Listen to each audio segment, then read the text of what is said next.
My shirt matches my little homies.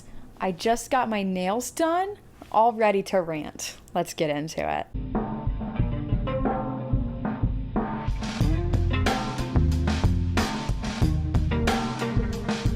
Separation of church and state has been an integral part of the American government since its foundation. Back then it was freedom of religion, which at the time mostly referred to allowing different type of Christians to exist, but as time has moved on and we have evolved as America, it has become the melting pot that we have today and the society that we have today of freedom of all religions, as well as separation of church and state. The United States government, per its own Constitution and Bill of Rights, cannot control religion, nor can it be influenced by religion. Even though it is, but that's a topic for another day. That's how it's supposed to be. But Texas has traded this... Okay. Unnecessary. But Texas has traded this fundamental rule of America for a different kind of fundamental. I thought that joke was funny. Back in February of this year, 2025, the Texas Senate proposed Bill 10, which would require that public school classrooms display the 10 Commandments. And as of recording this, which is May 27th of 2025, Texas House of Representatives has approved this bill. And yes, Texas has its own House of Representatives, because of course we would. The bill will now be moving forward to get approval from the governor of Texas, Greg Abbott, who has openly supported this bill. So as of now, it looks like Texas Senate Bill 10 will be approved, and very soon, if all goes according to plan, not my plan, their plan, the 10 Commandments will be legally required to be posted in public classrooms. I have a lot to say about this. I have a lot of personal experience that goes along with my opinions that I'm going to say about this. So let's just hop right into it. Hi, my name is Hannah, and welcome to my channel. Today's Freaks on Friday is going to be a little bit different. We're not talking about a person. We're not even talking about a cohesive, organized group. Today we'll be discussing the decision recently made by the Texas government. By recently, I mean like literally 3 days ago. The legality of this bill and the harm that this decision will cause. I don't usually delve into politics on my channel or my accounts or anything, but this is a very important topic to me as a Texan and as someone with a interesting religious background. Quick note before we start, please subscribe and like, all that fun stuff. Let's jump into it. For those who don't know, I have a background in Christianity, specifically being by Christianity. So fun, love it. And no, I don't just mean I was forced to go to church. Signs of abuse were blatantly ignored and blamed on the devil. You heard me correctly. Same with my multiple mental illnesses, including the intrusive thoughts caused by my OCD. And every OCD thought or ritual that I had was attributed to an attack from Satan himself, because I was just so special that Satan was targeting me specifically. No, I'm not kidding. I was 5 when I was told this for the first time, mind you. I was shamed for the clothes I wore, for cutting my hair short, for the people I liked. Christianity was used as a tool to keep me from having a relationship with my dad and my stepmom, which worked until March of last year.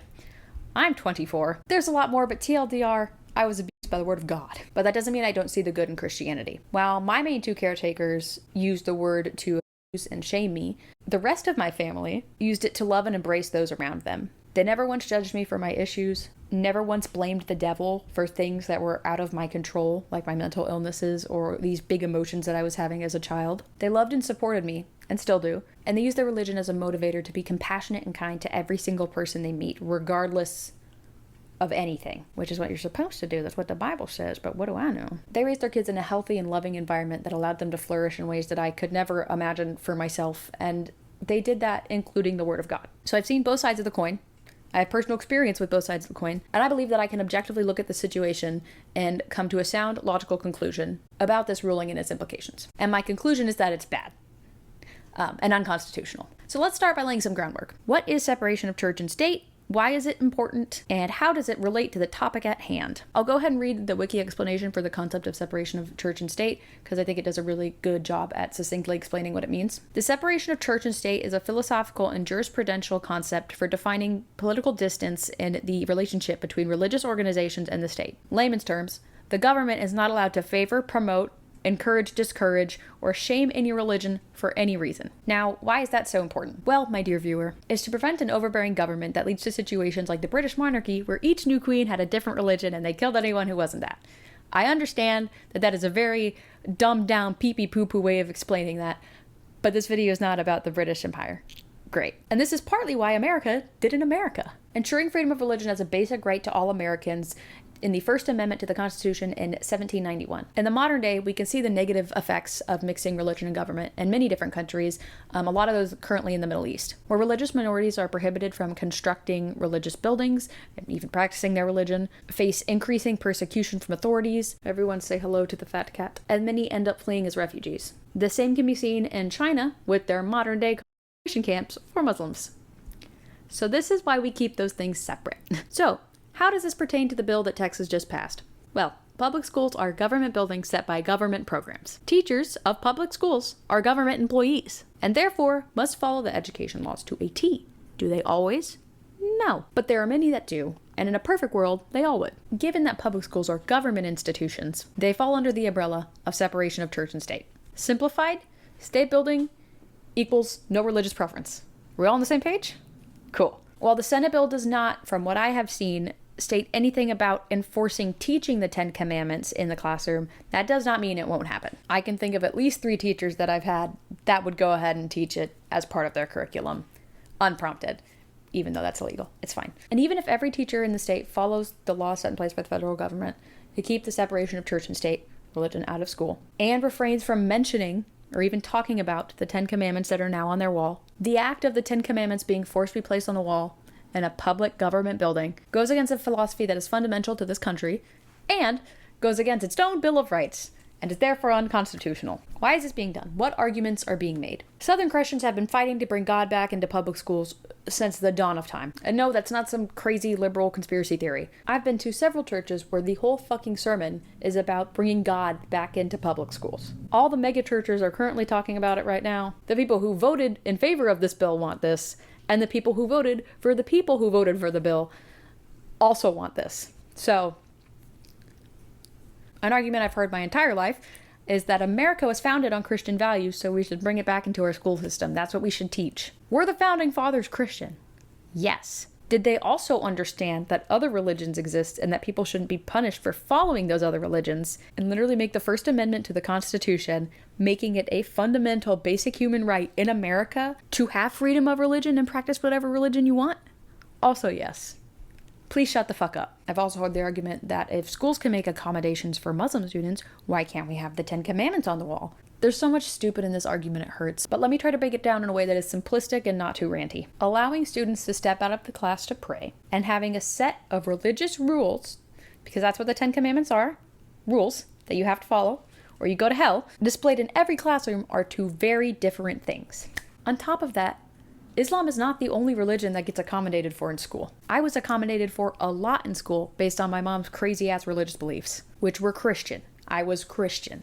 In choir, we were supposed to watch Princess and the Frog, and I was allowed to go sit outside in the hallway because I wasn't allowed to watch that movie, per my mother. I'm sure you guessed that I wasn't allowed to read Harry Potter. Apparently J.K. Rowling used real witchcraft in her spells, according to my mother. When's the Freaks on Friday episode about my mom? Because goddamn. But my teachers knew how fucking crazy religious my mom was, which is kind of concerning that nobody ended up doing anything about it. But that's fine. To the point where I took my ass to the library and picked out the first Harry Potter book in 3rd grade. And I brought it back to the classroom, and my teacher pulled me aside, sat my ass down and said, "Hannah, do you think you should be reading this?" And I tried to play dumb and say, "Of course, I'm a really good reader. I can read at this level." And she goes, "That's not what I mean. Would your mom let you read this?" And I had to walk my shameful ass all the way back to the library and put the Harry Potter book back. So they'll make accommodations for your crazy ass religious beliefs. And I went to a public school. If there were any lessons or assignments that conflicted with my mom's crazy ass beliefs, all I had to do was get a note or have her call the school, and accommodations were made for me. I was able to do something else. For Christianity, the preschool that I worked at, which is a private school, mind you, so they don't even legally have to make any accommodations for anybody, made accommodations for a kid who was a Jehovah's Witness, which is a cult. But that's not the point I'm trying to make. What I'm saying is that schools make accommodations for plenty of religions, including Christianity. Accommodations are not what displaying the 10 Commandments is. Those are a strict set of rules in Christianity that are meant to remind you of how to act. And if you break those rules, depending on how you were raised, which most Southern Christians that I have talked to were raised this way, if you break, you go to hell. Are there strict rules in schools? Yeah. If you talk back, you get a timeout. If you hit a kid, you get expelled or your parents get called. But you know what those punishments don't inherently have baked into them?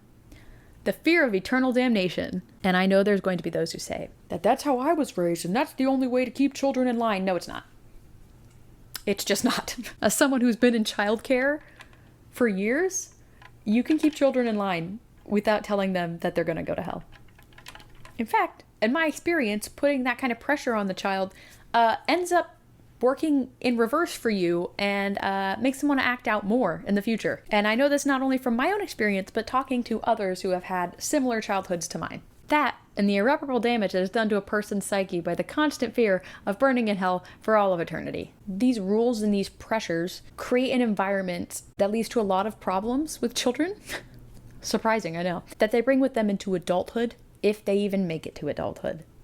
I almost didn't.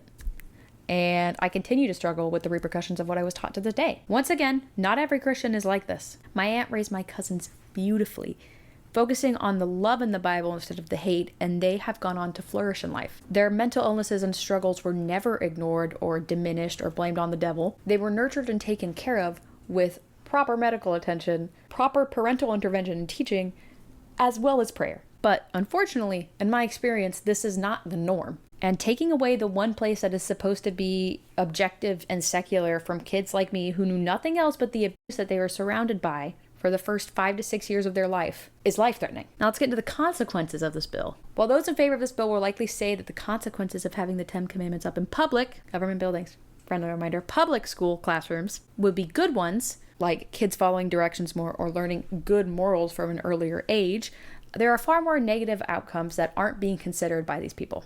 The most obvious issue is that not every kid is growing up in a Christian household. Public school, and I would like to argue every school, but for the legality of this specific conversation in this specific unconstitutional bill, we're talking about public schools, is supposed to be a welcoming place to all. One that encourages the sharing of culture and acceptance of those different than you. As a child, it's really important to see yourself, your culture, your beliefs represented in positive ways. It helps reinforce self-acceptance and self-love, as well as establishing a basis for equality that every child needs to understand, that we are all born equal. Now imagine being literally any other religion than Christian in Texas, walking into a classroom where you're more than likely already the religious minority, just statistically, which can be hard in and of itself, but now the rooms that you're going to spend upwards of 7 hours in, 5 days of the week, for the next 18 years of your life, publicly endorse and support one religion, and it's not yours. Kids of any age, but especially the younger ones,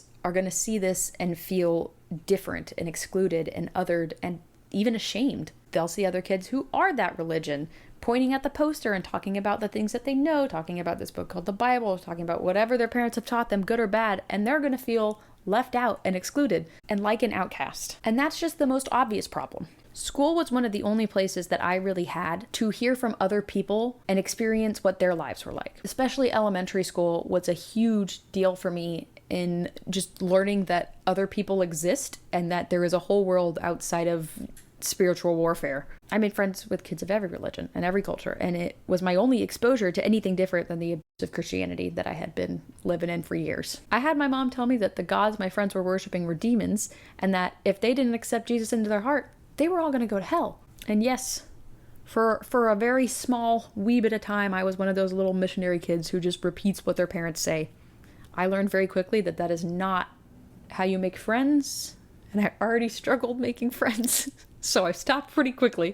But I was doing that because I was horrified that all of these friends that I loved, even the kids that I didn't like, I didn't want them to burn in hell for eternity, and I took on that responsibility that like it was my job to save them. Of course, my OCD didn't help with that, and most kids don't have OCD, but I know a lot of other kids feel that same way, both from when I was a child, those other kids around me who felt that same way, and as an adult talking to people who grew up in situations similar. Having the 10 Commandments in the classroom would only reinforce this like missionary shit that my caregivers enforced upon me, and I would have literally thought that God was watching me through the poster, and I would not have been able to focus on anything in school. I know that my childhood is also not the norm. The same way that the way my aunt raised my cousins and everything, and how like good they were raised with Christianity, that's not the norm.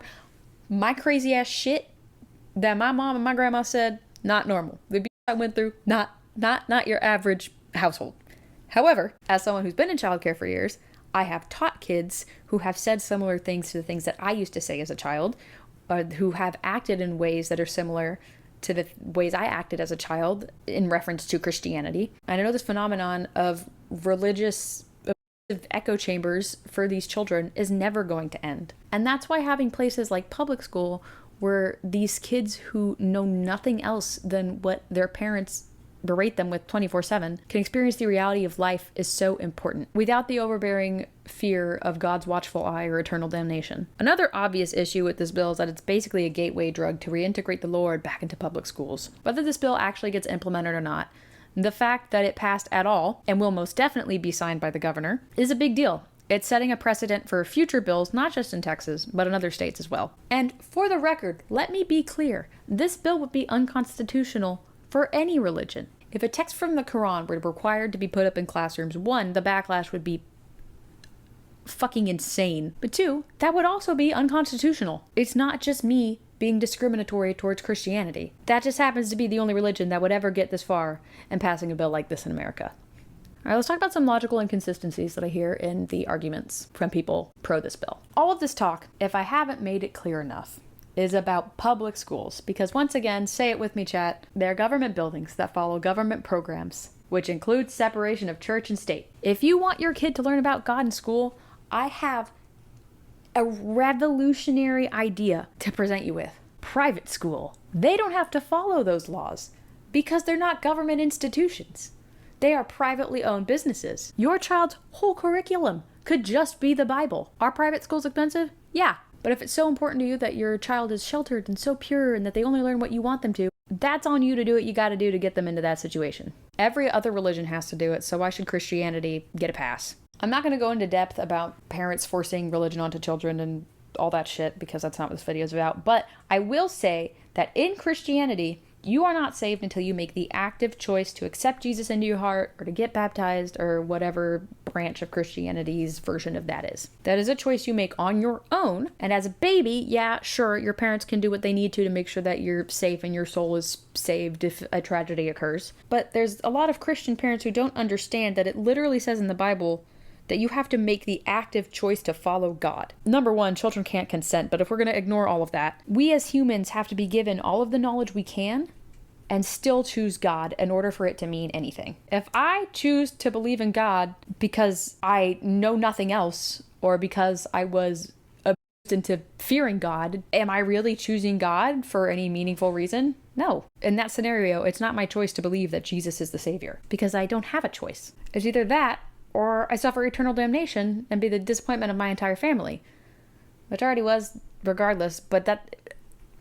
So with this logic, forcing children to be around the 10 Commandments in their classroom, their public school classroom, the government-funded public school classroom, and forcing children to read the 10 Commandments, and before you say anything, yes, they will be reading those 10 Commandments over and over and over again, because that's what children do after they finish tests and they're not allowed to bring out their books or anything. They will reread those posters over and over and over again. If that's how they choose God, they're not really choosing him, are they? So many Christians forget the very word that they claim to follow, and it drives me insane. How can this be fixed/dealt with, and what does it mean for the future? Unfortunately, writing to any government official isn't going to do jack shit. This bill was voted for 88 to 49 in its favor. The majority of the voting population in Texas wants it. And by that, I don't even mean those eligible to vote. Most people don't give a shit about state voting, me included until now. We go in every 4 years, vote for the president, and then click select all button on the party that you want, voting for people that you've never fucking heard of in your entire life. Should we be allowed to do that? No, I don't think so. But what do I know? I dropped out of college. The population voting in state elections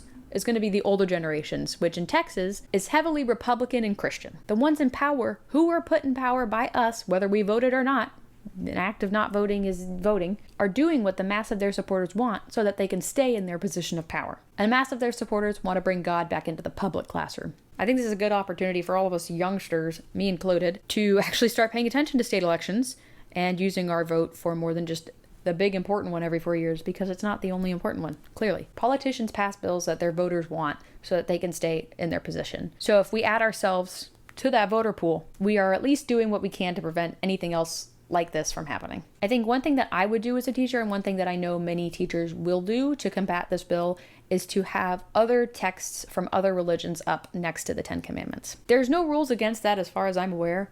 And in a public school, which is a government-funded building, friendly reminder, that is a perfect way to take this unconstitutional law and turn it into something educational and inviting. Kids are curious. They're going to ask questions about what's on the wall, young or old. Having religious texts from multiple religions gives that teacher an opportunity to teach these children, especially if they're younger, about different cultures and different beliefs. As someone who has been a teacher's assistant and will hopefully go to school soonish to become an official teacher, that's exactly what I would do. It could even be used as an opportunity to have a moment with your students where you point to the text on the wall and say, okay, whose religion is this? Kids raise their hand and they get to talk about their religion, their beliefs, their culture, their family, and what it means to them. It is a learning experience for everyone in the classroom. So now we're not promoting any one religion, we're sharing our life experiences, which is encouraged. In schools, we had like multicultural day where the students would dress in traditional attire and bring in foods from their culture, and it was just, we all shared this information. Will there be kids who have been turned to little missionaries by the parents and will fight everybody else who doesn't agree with their opinion? Yes. But as a teacher, number one, it's not their fault because they're children. They're just repeating what their parents say. They literally have no fucking idea what they're talking about. And two, it's a great opportunity to redirect some of that prejudice being taught to them into at least a slightly more open-minded perspective. Will there be parents who object to this? Of course. And there will be plenty of schools that will make teachers take down the other posters for the other religions. But I'm pretty sure that's unconstitutional as well. And I can't wait for all the lawsuits. Speaking of lawsuits, a similar bill was passed in Louisiana a few years back, but was taken to the federal courts because duh. In November of 2024, it was ruled that Louisiana had not offered any constitutional way to display the 10 Commandments. End quote. That was a lower federal court, so I assume it'll continue going up the chain until we get to the super supreme courts and shit. But it seems that so far there is a track record of this being fought against by the federal courts, which is likely to happen with the Texas bill as well. The problem with Texas is that it's basically its own country and doesn't necessarily like to play by daddy US government's rules. But that's a conversation for another day. That does mean, though, that even if the Supreme Court rules it as unconstitutional, there is a high likelihood that Greg Abbott just says fuck it and does it anyways. Or we secede to start the second Civil War. So there's that. Conclusions. This bill is going to pass whether we like it or not. Now, whether it actually gets implemented is a different story. I want to have faith that the Supreme Court will do its thing, and in like 35 years, because that's how long this shit takes, this will be ruled as unconstitutional and the 10 Commandments will not be put up in the classrooms. But I know the governor of Texas, and I know Greg Abbott will just say fuck it and do it anyway, so this bill is a big kick in the face to what makes America, America. Our freedom. That's kind of our whole shtick, right? My freedoms, which includes the freedom of religion. The government cannot pick a religion as its bias and promote that in public government spaces. It's literally against the Constitution. As a Texan, this just pissed me off and I felt like I needed to say something. Will my video do anything? Absolutely not. But my freedom of speech, damn it. My freedoms! Anyways, that's all for today. Let me know what you think down in the comments below. Don't forget to like and subscribe for content semi-similar to this, as well as vlogs and shitty meme videos that I post. Thank you so much for watching, and I will see you guys next time. Bye!